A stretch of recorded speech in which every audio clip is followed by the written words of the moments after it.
What's a crazy / messed up thing that society has mostly normalized? How being the most busy, most stressed out, most unhappy is a badge of honor.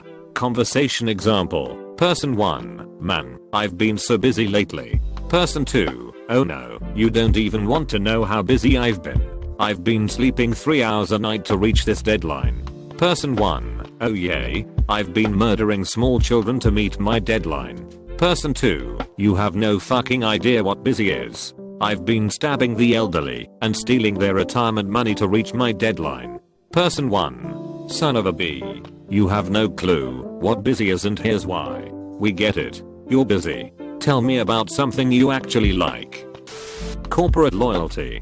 Their prerogative is to give you as little as they can to make you work the most.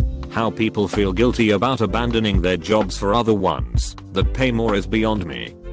Higher education in the US has shifted focus over the past few decades. Colleges today are mainly just an ecosystem for investors and profiteers to exploit. Student loans, construction projects, government grants, layers of useless administration.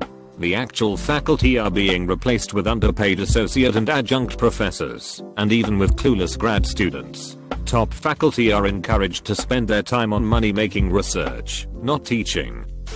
The US has been fighting since 2001. There are kids joining the army right now who were born after 9/11. Barely. We seem to have just accepted that we'll always be at war. There are people, right this second, fighting, killing, and dying halfway across the world, and for most Americans, we don't give it a second a thought. It's unbelievable. Becoming obsessed with social media, both looking through it and uploading to it. People have a need to make themselves look like they are living on top of the world for their followers, and people think negatively of themselves when they see people who they think are having better lives than them. And I don't count Reddit as social media. I don't know anyone on here in real life. I know people who have accounts, but we don't know the other's username. I don't browse people's profiles. I just use it to discuss things I like with random, anonymous people online. Keeping people alive well after their time. It is painful for both the person and the family. It's crazy how we put down animals, but let humans suffer and die a slow, painful, and ugly death. Wine mom culture really annoys me. Why are you so eager to admit that you dislike having your own children to the point where you need to be a borderline alcoholic to tolerate them? The customer is always right mentality. 1. No, they're not. 2. That is not an excuse to treat a minimum wage person like garbage because you think you're special. Again, you're not. See number 1. Polarized politics. The idea of, you're either with me against me, and we can't be friends if you're against me. Or if you're mostly a liberal / conservative, but hold one conservative / liberal viewpoint, you're not on my side, get out. Or any compromise is a sign of weakness. And of course any call for order, or calling of hypocrisy gets a /enlightened centrism comment. Saying that obese people are unhealthy is insensitive, fat shaming, and extremely judgmental, and you're a shit human for doing so. As a medical professional, no, I'm not insensitive. You're actually going to die if you don't improve your lifestyle soon. Not planning ahead.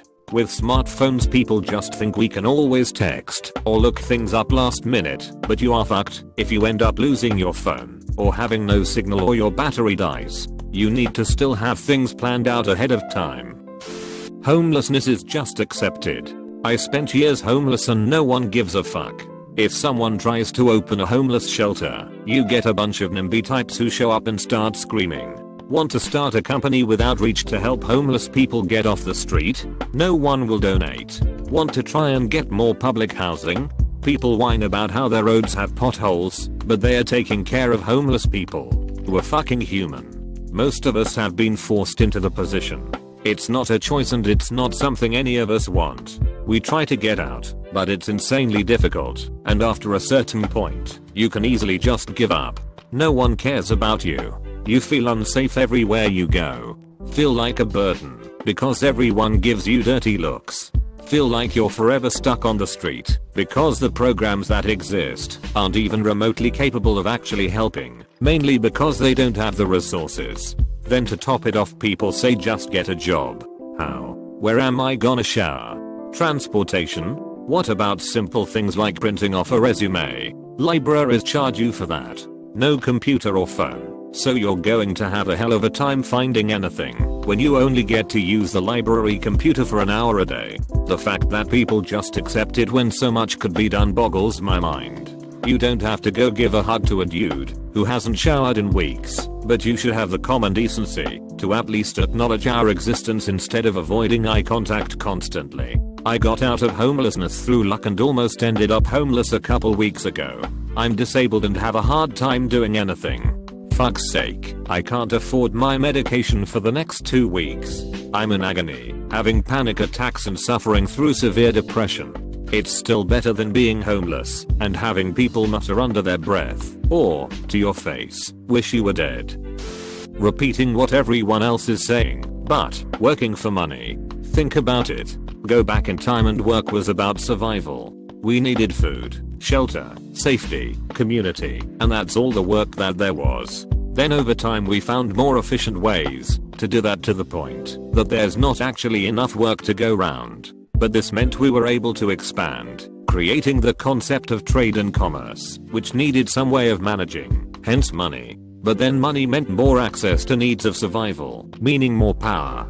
Fast forward a few thousand years and we create work purely for the sake of creating money. And I'm not talking about wages, I'm talking about people creating production lines so they can make more goods, many of which do not impact survival needs, to make more money. The vast majority of the work out there now purely exists to make someone else money. And yet, your worth is defined by whether or not you own the money or earn your money by contributing to someone else's efforts to make more money. Gone are the days when you could just fend for yourself and suffice your own needs. In fact, you can't have that because the people with the money bought all the land and all the resources, so the only way you can have anything, literally anything even from the surrounding environment, is if you have money. It's fucking stupid.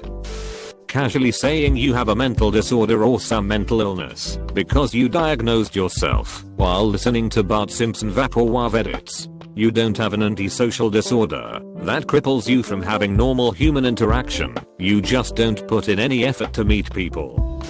The only valid rape/sexual abuse/domestic abuse victims are women. It's disgusting how many male rape victims are blown off with the sentiment of "you got laid, why are you complaining?" or "why didn't you just stop her? You're bigger than her." Tribalism in general. The idea that there is an us and there is a them. That we have to find somebody to hate just for the sake of hating them. That we need another to ostracize. Fuck that noise. There is only us. There is only humanity. We need to look out for one another, protect one another, and nurture one another. We spend our existence as a tiny speck on the span of geological time, and any time spent hating someone else is time thoroughly wasted. As John Donne so eloquently puts it, and therefore do not send for whom the bell tolls, it tolls for thee. Being entirely too passive, or utterly dependent on authority. This is actively encouraged in schools, especially in America, in the form of zero tolerance policy. Some thuggish delinquents are bullying you? Walk away. Tell an adult. Obviously, after you've been abused/mugged. If you dare to physically defend yourself, beyond curling up and taking it, you will be punished for fighting. This is an absolutely terrible policy. Delinquent kids who physically abuse their classmates don't give a shit about being suspended. Half the time, their parents don't care either. All this does is indoctrinate children to believe that using force to defend yourself against abuse is wrong. Feelings over facts. I see a lot of examples of it in this thread. People read fake anecdotes on Reddit or Facebook and take it as their personal gospel, no matter what anyone else tells them or any info they are given. It must suck for someone to exist in what they think is such a small world with so many people out to get them. It must be a real burden to be afraid or angry all the time.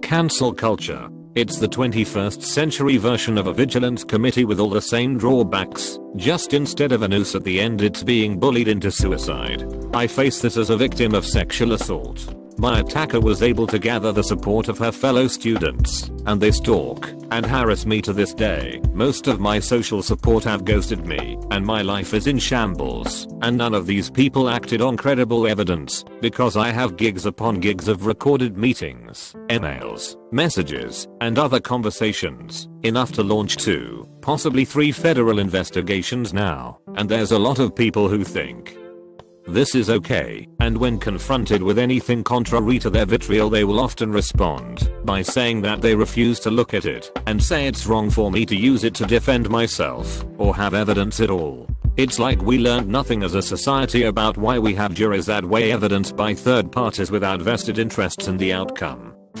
That there is this idea that gender is on a spectrum. At most there are 3 genders, male and female. The third is those rare cases that a child is born with both genitalia, the hermaphrodite. Everything else is a mental disorder, which we've allowed to continue to exist because of people's feelings.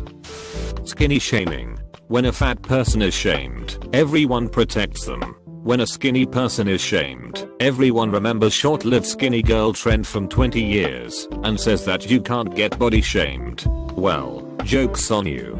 Whole life everyone was shaming me was into abusive relationships where my average ass and petite tits were a problem.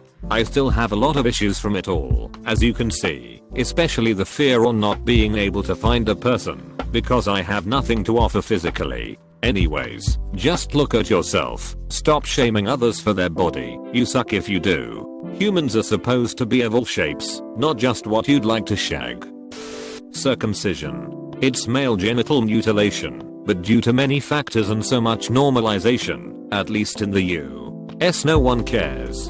It removes many nerve endings, reduces the ability to self-lubricate, and botched operations can scar people for life. People don't take it seriously because penises are an inherently silly organ, and many men's issues aren't taken seriously just because they are men's issues. The argument that it's cleaner is ridiculous. Anyone can learn to peel back their foreskin and wash under it. I'm uncircumcised and have never had any sort of hygiene issues, not even as a child.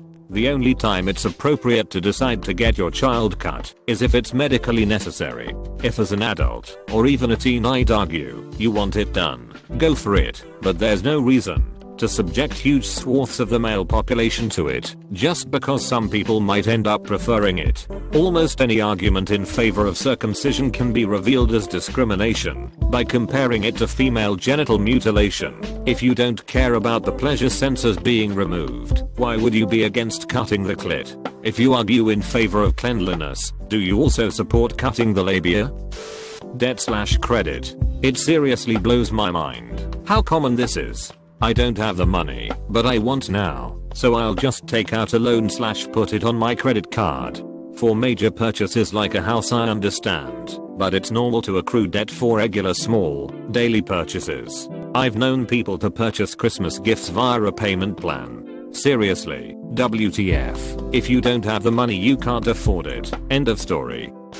Social media influencer culture. These people pose for pictures and create content, and they end up making tons of money off it, also while demanding free stuff in exchange for exposure. It's the new desirable job and it just feeds a social media addiction. The saying don't need to get to a prestigious school to get a good job because, in the end, what matters is not about what school you graduated from, but the connection you have to an important person in the company you seeking for a job is. If you from Southeast Asia, specifically from the south part of Southeast Asia, you know what I mean. Sorry for bad English. Gangster rap and things like boys in the hood glorifying gang activity. I've lived in the hood and gang activity should not be glorified. Most people in gangs are either doing it because it's all they know, they're looking for camaraderie, they have nowhere else to go, or a mix of these. I've watched people, including a 17-year-old kid, throw away their lives over some stupid shit that ends up not mattering in the end. I've seen people get shot. I know a man who went to jail as a minor and got out in his 30s just because he made one wrong decision. I'm not saying we should ignore it, but at least stop normalizing it. Lawns. Not joking here. The over-manicured American land quite literally needs to die. Lawn care accounts for more water usage than any other crop in America. They are our country's most irrigated crop, and yet, they are useless. While they can sequester carbon, they are quite inefficient at doing so. Not only do they ruin green space by creating a sterile monoculture void of biodiversity, they waste one of our most precious natural resources for trivial and arbitrary status symbols. A better alternative would be to let our lawns grow naturally and introduce local wildflowers to those landscapes. This will help pollinators and make this natural green space actually useful, not harmful. The fact that life hacks and quick fixes are so readily accepted. I watched a video that stated, putting an onion in your sock helps with certain foot problems, or putting random foods, like butter or toothpaste, into open wounds heals them. I feel like people roll their eyes at medieval smoke medicine, but think this makes sense to idiotic internet fixes.